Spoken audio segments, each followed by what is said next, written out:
Okay, we're going to take a look at an exercise called a prone hip articulate rotation. The idea is to try and increase the range of motion in our hip with our internal and external rotation, our flexion and extension. We're going to set up for this on all fours. So think about the hands being roughly shoulder width apart. Think about stacking the shoulders above the knuckles.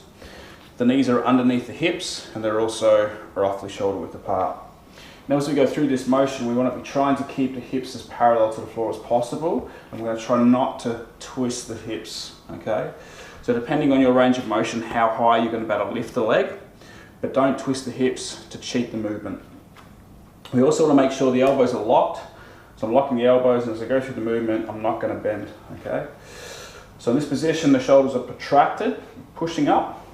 I'm going to take the heel to the butt, and we're going to lift the knee forward to the elbow.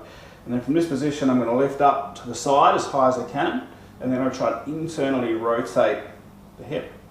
I'm going to bring it back around behind, keeping the heel near the butt. This is the hip extension.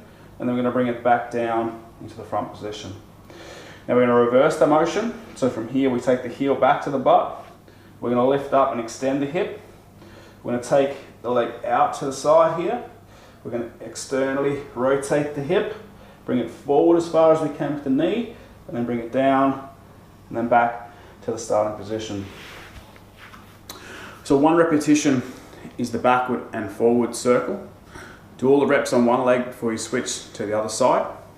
Now a common mistake I see when people are doing this, you notice I pulled the heel to the butt and I tried to keep it there as I went through the motion. We don't want to pull the heel to the butt, and as we extend, we start to extend the leg, okay? So make sure you're keeping the heel close. We're lifting up, opening the door, taking the knee to the side, keeping it as high as we can, rotating, still keeping the heel near the butt, bring it as far forward as you can, back down, and back to the starting position again. Okay, nice slow movement. You're going to feel the glute firing, so it's a good activation drill for the glute. It's also hopefully going to start to improve the range of motion in the hip with the internal and external rotation. So just take your time with it, focus on the quality of the movement,